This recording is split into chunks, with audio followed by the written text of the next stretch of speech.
The tips in the last video will all help people to find your videos. But there are also some basic marketing strategies you can opt to use to help your channel grow faster overall too. Watch any of the big YouTube channels and you'll find that they end in pretty much the same way, with the creators asking their viewers to like, share, and subscribe. This is the simplest way to get more subscribers, and it works very well. A lot of people are more than happy to like your content. It just doesn't occur to them, or they don't realize quite how much it helps you. Just asking can make all the difference by making it easy and reminding them. Another very important tip when growing your following on YouTube is to look for other YouTubers that you can partner up with. If you watch any big channel, you'll find that very often it will work with other big channels and feature guest appearances from other creators or just mention those other creators. A channel that does this very well is Vsauce, which features answers to many fascinating questions. Michael Stevens is the creator of this channel, and he is almost always recommending other creators or having them come on to talk about their areas of special knowledge. This is essentially influencer marketing. It means you're finding an influencer, in other words, anyone with a large existing audience, and getting them to promote you. The key to success in this arena is not to try and be too ambitious right away.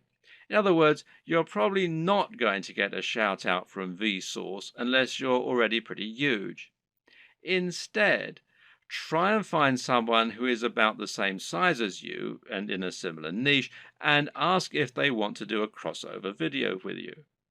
This way, you both stand to gain by exposing each other to your respective audiences.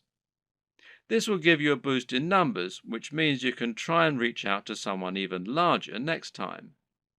If you don't have any luck with this right away, you can also try just giving people free mentions, and you may find that those creators are flattered by it and see fit to do the same for you in kind. Try not to view other creators in your community as your competitors.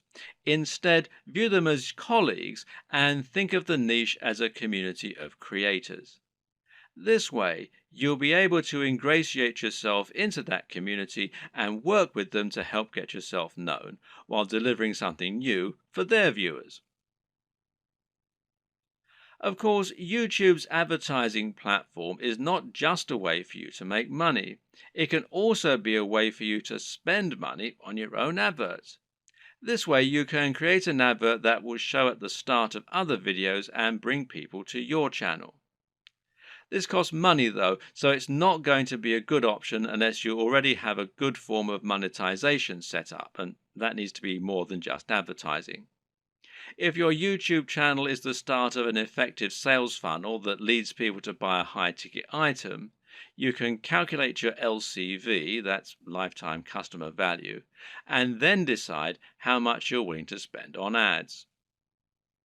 If you choose to go down this route, then it can be very effective. Just take a look at the success of Tai Lopez thanks to his Here in My Garage ads, even if he is pretty much despised by half of the net. Finally, make sure that you aren't doing all of your promotion on YouTube. The best way to look at YouTube is as one part of a much broader strategy to build your brand and build trust and influence across the web. This means you should be on social media, and this will give you a way to share your content as you build more followers. Think of this as a virtuous cycle and try to focus on the synergy between your social channels and your YouTube channel.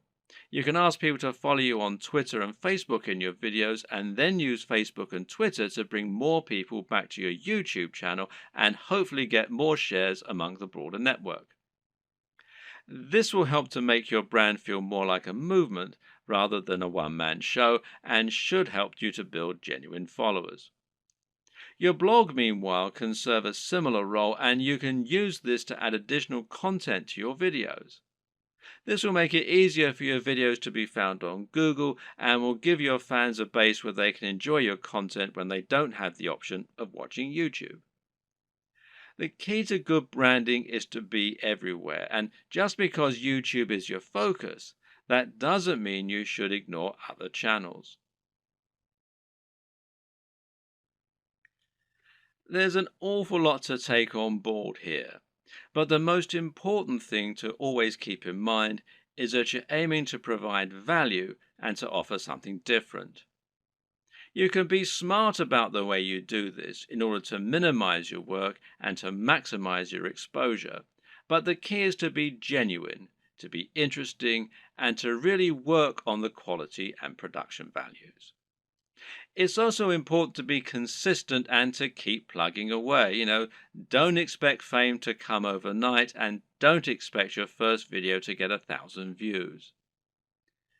This takes a lot of time and dedication, and you need to be consistently and reliably churning out high quality video if you're going to convince people to subscribe and keep coming back. But if you're smart and you're determined, then there's no reason you can't make it with the very best of them. And once the hits start coming, things will start to take off fast. And trust me, it's more than worth it.